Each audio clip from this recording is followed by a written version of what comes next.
रघुवेंद्र को जन्म से ही चोरी करने का संस्कार दिए गए थे। चोरी करना, डाका डालना और लूटपाट करना रघुवेंद्र का पारिवारिक पेशा था। एक बार रघुवेंद्र किसी वन में किसी को लूटने की तलाश में घूम रहे थे।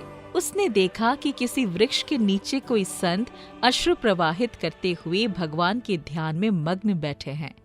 संतों के दर्शन से तत्काल पाप नष्ट हो जाते हैं, जबकि तीर्थों का लाभ बहुत समय बाद मिलता है।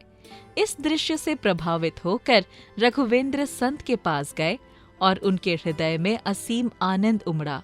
उनका मन हुआ कि वो उन्हें प्रणाम करे और उन्होंने सिर झुकाकर उन्हें प्रणाम किया। ये उनके जीवन में पहली बार था जब उन्होंने किसी को प्रणाम किया। नमस्कार है संत, बैठ जाओ मेरे बच्चे, क्या तुम्हें कहीं जल्दी है? रघुवेंद्र संत के समीप बैठ गए। उनके बिना किसी भौतिक सुख के अश्रु प्रभावित करने का रहस्य जानने के लिए उत्सुक थे। संत को ये देखकर आनंद हुआ और उन्होंने इसे प्रभु की कृपा का संकेत माना। देखो बेटा, जीवन बहुत कीमती है, हमें हमेशा भगवान के चरणों में लगाना चाहिए और कोई गलत कार्य नहीं करना चाहिए। तुम्हारा क्या कामकाज है? मैं चोरी करता हूँ, डाका डालता हूँ और लूटपाट करता हूँ। ये तो बहुत निंदनीय कार्य है। दूसरों का धन चुराने और उन्हें पीड़ा देने से इस लोक और परलोक में सब नष्ट हो जाता है। तुम्हारे ऊपर भगवान की कृपा हुई है। नियम लो कि तुम आज के बाद कभी चोरी नहीं करोगे। ये कदापि नहीं हो सकता। यही मेरी जीविका है और बचपन से हमें हमारे पुरखों ने चोरी करना सिखाया है। मेरे पूज्य जनों ने मुझे नियम दिया है कि मैं कभी ये चोरी का धंधा ना छोड़ूं। लेकिन आपके प्रति मेरी विशेष श्रद्धा है और मेरा हृदय आपकी ओर खींच रहा है। आप इसके सिवा और जो चाहे उपदेश दे दीजिए। यदि मैं आपको वचन दे दूं तो आजीवन वही करूंगा जो आप कहेंगे। अगर तुम चोरी करना नहीं छोड़ सकते तो मेरी ये 4 बातें मान लो। पहली बात, सदैव सत्य बोलना। दूसरी बात, साधु सेवा में रुचि रखना। जब भी कोई संत दिखाई दे तो उन्हें प्रणाम करना और उनसे आदर और नम्रता से बात करना। कभी तुम्हारे घर संत आ जाएं तो उन्हें भूखा मत जाने देना। उनको जल पिलाना, भोजन खिलाना और उनकी सेवा करना। तीसरी बात, आज के बाद बिना प्रभु को अर्पण किए हुए ना जल पीना और ना ही अन्न खाना। और चौथी बात, कहीं भी अगर भगवान की आरती हो रही हो तो बिना दर्शन किए वहां से मत जाना। रघुवेंद्र ने संत जी को प्रणाम किया और जीवन भर उन 4 बातों को पालन करने का वचन दिया। वे लूटपाट आदि करके धन लाते, उस धन से साधु सेवा करते और फिर जो बचता उससे अपने परिवार को खिलाते। एक दिन संतों की एक मंडली उनके घर पर आई तो उन्होंने तत्काल लुटकर संतों को दंडवत प्रणाम किया और सभी को बैठने के लिए सुंदर आसन दिए। उन्होंने देखा कि घर में कुछ खाने के लिए नहीं है तो उन्होंने बाजार जाकर दुकानदारों से उधार मांगने की चेष्टा की, लेकिन दुकानदारों ने उन्हें मना कर दिया। उस समय गेहूं की फसल की कटाई चल रही थी। उन्होंने देखा कि किसान लोग सो रहे हैं। वो एक बड़ी सी चद्दर लेकर गए और जल्दी से गेहूं भर कर ले आए और उन्होंने संतों के भोजन की व्यवस्था की। रघुवेंद्र बड़े तंदुरुस्त थे तो खेत में उनके पैरों के चिन्ह बन गए। अब तो मैं पकड़ा जाऊंगा ही, क्योंकि जब किसान जागेंगे तो पैरों के चिन्ह देखेंगे तो उन्हें समझ में आ जाएगा कि ये रघुवेंद्र के पैर की निशान है। जैसे जैसे संत जन वो प्रसाद खा रहे थे वैसे ही एक बड़ी धूल भरी आंधी चली आई और वर्षा हो गई, जिससे उनके पैरों के चिन्ह मिट गए। ये देखकर रघुवेंद्र को और विश्वास हुआ कि साधु सेवा कभी उन्हें फंसने नहीं देगी। उनके हृदय में बड़ा आनंद हुआ और संत सेवा के प्रति उनकी श्रद्धा बढ़ गई। एक बार उत्सव था तो रघुवेंद्र ने सोचा कि गुरुदेव के पास क्या ले जाए। उनको लगा कि उत्सव है तो गुरु के पास कुछ सेवा पहुंचनी चाहिए, पर उनके पास एक पैसा भी नहीं था। उन्होंने निश्चय किया कि रात्रि में चोरी करते हैं और जो भी मिला उसे सुबह गुरुदेव की सेवा में दे देंगे। रघुवेंद्र ने एक फौजी सिपाही का वेश बनाया और एक राजा के अस्तबल में घुस गए। रात में पहरेदार ने आवाज दी, कौन है? मैं चोर हूँ। पहरेदार ने सोचा कि अगर चोर होगा तो ये थोड़ी बोलेगा कि चोर हूँ। पहरेदार को लगा कि ये कोई राजा का खास आदमी है, तभी ये विनोद में निर्भय होकर कह रहा है कि चोर है। सिपाही के वेश में रघुवेंद्र ने राजा के घोड़े में से एक बढ़िया घोड़ा लिया और उस पर सवार होकर निकले। रास्ते में प्रातः काल ठाकुर जी की मंगला आरती हो रही थी। उन्होंने सोचा कि गुरुजी की आज्ञा है कि आरती हो रही हो तो जरूर दर्शन करना चाहिए। उन्होंने घोड़े को बांध दिया और आरती के दर्शन के लिए चले गए। जब पहरेदारों ने सोचा कि राजा का कोई आदमी होता तो सबको सूचना होती, तब उन्हें समझ आया कि वास्तव में वो चोर ही था। रात सैनिकों ने पीछा किया और वहां आए जहां पेड़ से घोड़ा बांधकर रघुवेंद्र आरती का दर्शन करने गए थे। सिपाहियों ने देखा तो घोड़ा वही था, पर उसका रंग बदल गया था। ये घोड़ा वही है ना जो तुम रात्रि में चुरा कर लाए थे? हाँ, मैं वही चोर हूँ जो घोड़ा चुरा कर ले गया था। वो घोड़ा तो काला था, ये सफेद कैसे हो गया? ये तो ठाकुर जी जाने। मेरे गुरुजी ने कहा था कि आरती हो रही हो तो प्रभु के दर्शन करना, तो मैं दर्शन करने आ गया। इतने में घोड़ा सफेद हो गया। ये मेरे गुरुजी का ही कोई चमत्कार होगा। ये बात सुनकर सभी सिपाही आश्चर्यचकित हो गए। सिपाहियों ने रघुवेंद्र और घोड़े को साथ लिया और राजा के पास जाकर सारी बात बताई। रघुवेंद्र की सत्यता और गुरु वचनों पर दृढ़ निष्ठा देखकर राजा बहुत प्रभावित हुआ। तुम चोर हो पर सत्य बोलते हो और संत ज्ञान का पालन करते हो, इसीलिए घोड़े का रंग बदल गया। जो प्रभु अपने जन के लिए ऐसा कर सकते हैं, उनकी निश्चित ही हमारे ऊपर कृपा होनी चाहिए, और कृपा तभी होगी जब हम आपका सम्मान करेंगे। राजा ने बहुत सारी संपत्ति रघुवेंद्र के नाम कर दी। संपत्ति लेकर रघुवेंद्र गुरु चरणों के दर्शन करने के लिए गए। रघुवेंद्र की अपने गुरु पर श्रद्धा और बढ़ गई कि मुझ जैसे चोरी करने वाले को जहां राजा से दंड मिलना चाहिए था, वहां सम्मान मिला। वे गए और गुरुजी को भेंट समर्पित की। उत्सव में सम्मिलित हुए। गुरुजी, आपने जो पहली बार मुझे चोरी करने से मना किया था, आज से मैं नियम लेता हूँ कि अब जीवन में कभी चोरी नहीं करूँगा। आपकी कृपा से मुझे बोध हो गया है कि मैं बहुत गलत कार्य कर रहा हूँ। उस दिन से रघुवेंद्र ने कभी चोरी नहीं की। उन्होंने अपना जीवन सेवा, सत्य और धर्म के पथ पर चलने में समर्पित कर दिया, गुरु के उपदेशों का पालन करते हुए। शिवपुरा नाम के गांव में दीक्षा अपने पति पलाश के साथ रहती थी। उनका एक छोटा सा मैंगो शेक का दुकान था। गरीब होने की वजह से दीक्षा और पलाश दोनों मिलकर मैंगो शेक बेचकर अपना घर चलाते थे। चलिए, दुकान खोलने का समय हो गया है। दीक्षा, कितनी मेहनत करते हैं हम, क्या भगवान हमारी परिस्थिति कभी ठीक नहीं करेंगे? भगवान ही जाने कब सही करेंगे वो।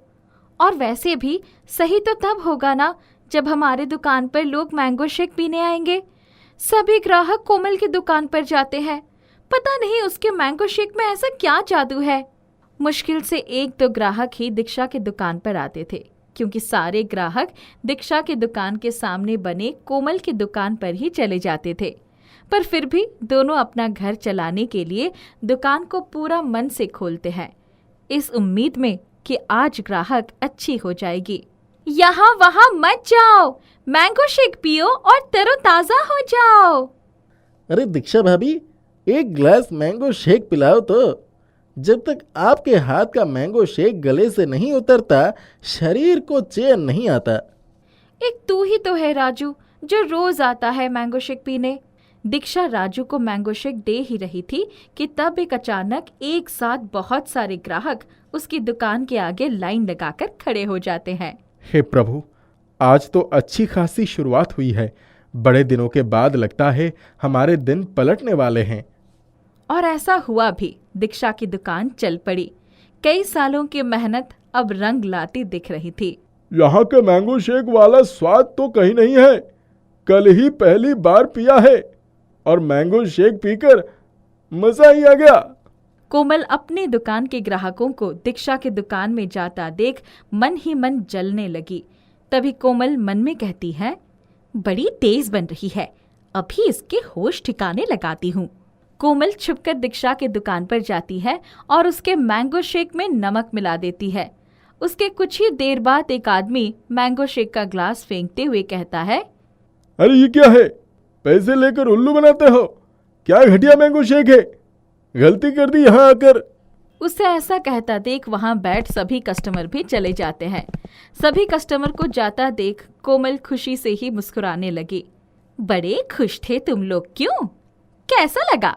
ऐसा होते देख दीक्षा को समझने में देर नहीं हुई कि ये काम किसी और का नहीं, कोमल का ही है।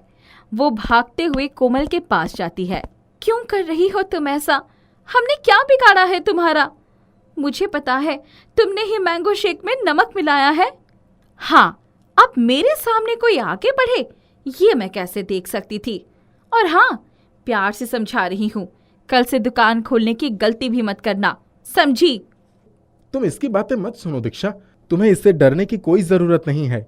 इतने में ये कोमल अपने गुंडों को आवाज लगाती है, रंगा, इन लोगों के जरा होश ठिकाने लगाना तो। रंगा पलाश को बहुत बेरहमी से पीटता है।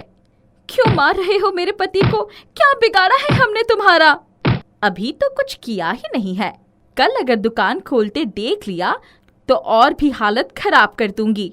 याद है आपको ये मैंगो के पेड़ 8 साल पहले हमने लगाए थे, आज कितने बड़े हो गए। परसों ही पहली बार इनको मैंगो तोड़कर मैंगो शेक बनाया और ग्राहक भी इतनी बढ़ गई और आज ये सब खत्म हो गया। ये काम अब बंद करना पड़ेगा। तभी वहाँ किसी की बोलने की आवाज़ आने लगी। पलाश और दीक्षा, तुम दोनों को डरने की कोई ज़रूरत नहीं है। अचानक से आई आवाज़ से दोनों पति पत्नी डर जाते हैं और हैरानी से इधर उधर देखते हैं। डरो मत, मैं जादुई मैंगो का पेड़ हूँ। दीक्षा और पलाश दोनों कुछ ना बोलते हुए जादुई मैंगो के पेड़ की तरफ मुंह करके खड़े हो जाते हैं। दीक्षा, तुम उदास मत हो, मैं तुम्हें एक जादुई मैंगो दूंगी जो तुम्हारी सारी इच्छाएं पूरी करेगी, तुम्हारी दुकान को आगे बढ़ाने में मदद करेगी। तुम सच में जादुई पेड़ हो, पर तुम हमारी मदद क्यों कर रहे हो? मैंने देखा है कि किस तरह तुम दोनों अपना घर चलाने के लिए मेहनत करते हो, मेरी खूब देखभाल करते हो। तुम दोनों बहुत ही सच्चे इंसान हो, इसलिए मैं तुम्हें उपहार स्वरूप अपना जादुई मैंगो देना चाहती हूँ। इतना कहते ही पेड़ से एक जादुई मैंगो नीचे गिर जाता है, जिसे उठाकर दीक्षा पलाश खुश होकर एक साथ अपने घर लौट आते हैं। अगले दिन सुबह दोनों जब दुकान खोलने आते हैं तो देखते हैं कि कोमल का दुकान बंद है, जिसके कारण फिर से सारी भीड़ दीक्षा की दुकान में उमड़ पड़ती है। जादुई मैंगो के करामती से कुछ दिनों तक उनकी दुकान पर खूब भीड़ रही और लोगों ने भी जमकर मैंगो शेक पिया। ये जादुई मैंगो तो वाकई जादू पर जादू दिखा रहा है। हाँ, तुमने सही बोला, सुबह से कुछ ना कुछ अच्छा होता ही जा रहा है। अरे सब हो रहा है, और सब हो रहा है इस जादुई मैंगो की वजह से। दीक्षा और पलाश का तो खुशी का ठिकाना ही न रहा। पर एक हफ्ते बाद ही कोमल फिर से दुकान खोलती है और इस बार वो कई कोशिशों के बाद भी उनके दुकान को नुकसान नहीं पहुंचा पाती। ये सब क्या हो रहा है और कैसे? मेरी दुकान पर कोई क्यों नहीं आ रहा है? मुझे तो कुछ समझ में नहीं आ रहा है। जरूर इस दीक्षा का ही कुछ किया धरा होगा। दीक्षा पर नजर रखने की जरूरत है। अगली सुबह ठीक 4 बजे कोमल दीक्षा और पलाश के पीछे जाती है और उन्हें जादुई पेड़ से बातें करते देख लेती है। ये लो मेरी प्यारी जादुई मैंगो का पेड़, पानी पियो। दीक्षा जादुई मैंगो से बातें कर रही थी और पीछे से कोमल ये सब छिपकर देख रही थी। अच्छा, ये सब जादुई मैंगो पेड़ का कमाल है। दीक्षा के वहां से जाते ही कोमल रोते हुए पेड़ के पास जाती है और उनसे कहती है, मैंने किसी का क्या बिगाड़ा है भगवान? लगता है अब ये जीवन ही किसी काम का नहीं। क्या हुआ, रो क्यों रही हो? रोना बंद करो और ये लो जादुई मैंगो, इसकी मदद से तुम खूब अच्छे काम करो। तभी जादुई मैंगो पेड़ से गिर जाते हैं, जिसे लेकर कोमल अपनी दुकान पर लौट आती है। वो जादुई मैंगो मुझे बहुत सारे पैसे दो और दीक्षा का दुकान चला दो। कोमल के ऐसा कहते ही मैंगो 3 मुंह वाले सांप में बदल जाते हैं। भागो भागो, बचाओ, कोई तो मुझे बचाओ। भागते हुए कोमल दीक्षा के पास जाती है। दीक्षा, मुझे बचा लो, मेरी लालच के कारण जादुई मैंगो सांप में बदल गया है, अब तुम ही कुछ कर सकती हो। दीक्षा ने जब 3 मुंह वाले सांप को देखा तो वो समझ गई ये जरूर उन जादुई मैंगो का ही जादू है। दीक्षा ने हाथ जोड़ते हुए मन से कहा, ए मेरी प्यारी जादुई मैंगो, कोमल से गलती हो गई, उसे इस बार के लिए माफ कर दो, उसे अपनी गलती का एहसास हो चुका है। दीक्षा के इतना कहते ही 3 मुंह वाला सांप वहां से गायब हो गया। कोमल भी इस घटना के बाद अब पूरी तरह से बदल गई। उसने अपनी गलती की माफ़ी मांगी और दीक्षा ने उसे माफ़ करते हुए अपने गले से लगा लिया। अब वो तीनों मिलकर जादुई मैंगो शेक का दुकान चलाते हैं। एक गांव में रामलाल नाम का एक बूढ़ा आदमी अपने परिवार के साथ रहा करता था। उसके परिवार में उसका बड़ा बेटा करण, छोटा बेटा गगन, बड़ी बहू रूबी और छोटी बहू चमेली थी। रामलाल मुंशी था, पर अब बूढ़ा होने के कारण उसने वो काम छोड़ दिया था।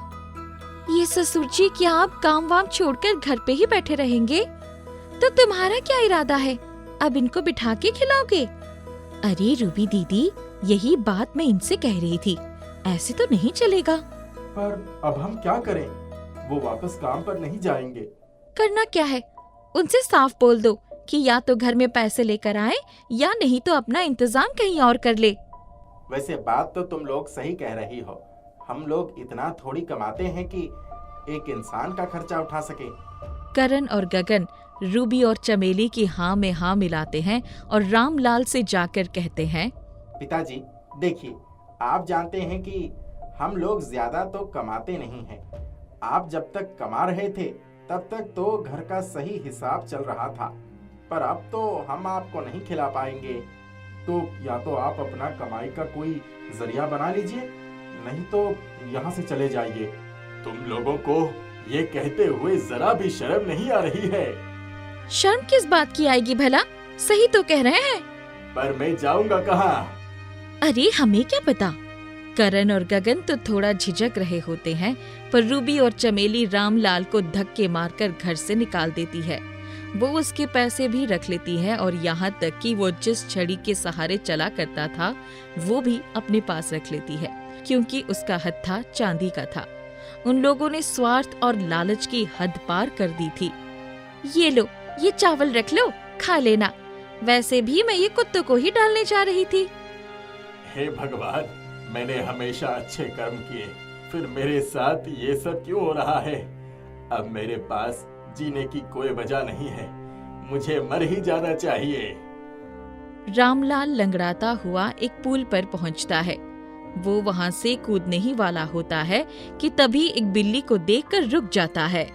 वो बिल्ली देखने में ही भूखी लग रही थी, इसलिए वो उसे अपने चावल दे देता है। ये लो, ये चावल खा लो, मैं तो इस दुनिया से जा रहा हूँ। ऐसा भी क्या हो गया कि तुम मरने चल दिए हो? मेरे बहू बेटों ने मुझे घर से निकाल दिया, क्योंकि अब मैं कुछ कमा नहीं सकता और वो मेरा बोझ नहीं उठा सकते। मुझे लगा ही था कि ऐसा कुछ होगा, इसलिए मैंने तुम्हारे दिए हुए चावल की ये जादुई छड़ी बनाई है। अब ये तुम्हारा सहारा बनेगी, तुम्हें उन लोगों की जरूरत नहीं है। क्या कहा? चावल की जादुई छड़ी? हाँ, तुम इससे जो चाहो कर सकते हो। मैं तो कहूँगी कि तुम एक दुकान खोलो जिसमें छोटी छोटी चावल की छड़ी बेचो। लोगों को ऐसी नई और अजीब चीजें बहुत पसंद होती है। ठीक है, तुम्हारा बहुत बहुत धन्यवाद। धन्यवाद की जरूरत नहीं है, बस तुम इसे अपने साथ साथ दूसरों की भी मदद करना। परी वो छड़ी देकर गायब हो जाती है। रामलाल जैसे ही उस छड़ी को पकड़ता है तो एकदम सीधा हो जाता है और उसे ऐसा लगता है जैसे उसकी जवानी वापस आ गई। अरे ये चावल की छड़ी तो सचमुच जादुई है। मुझ में तो बिल्कुल पहले जैसा ताकत वापस आ गया। हे जादुई चावल की छड़ी, मुझे एक छोटा सा घर और एक दुकान दे दो जहाँ मैं छोटी छोटी चावल की छड़ियाँ बेच सकूं। रामलाल के इतने कहते ही वहाँ पर एक सुंदर सा घर बन जाता है जिसके नीचे उसकी एक छोटी सी दुकान होती है। मुझे नहीं पता था कि एक छोटी सी बिल्ली को चावल खिलाने का मुझे इतना बड़ा फल मिलेगा। चावल की छड़ी ले लो, चावल की छड़ी। ये चावल की छड़ी क्या होती है? चावल ही है पर छड़ी के रूप में। खाकर देखो, उंगलियां चाटते रहोगे। लाओ खिलाओ। उस आदमी को रामलाल की वो चावल की छड़ी बहुत पसंद आती है।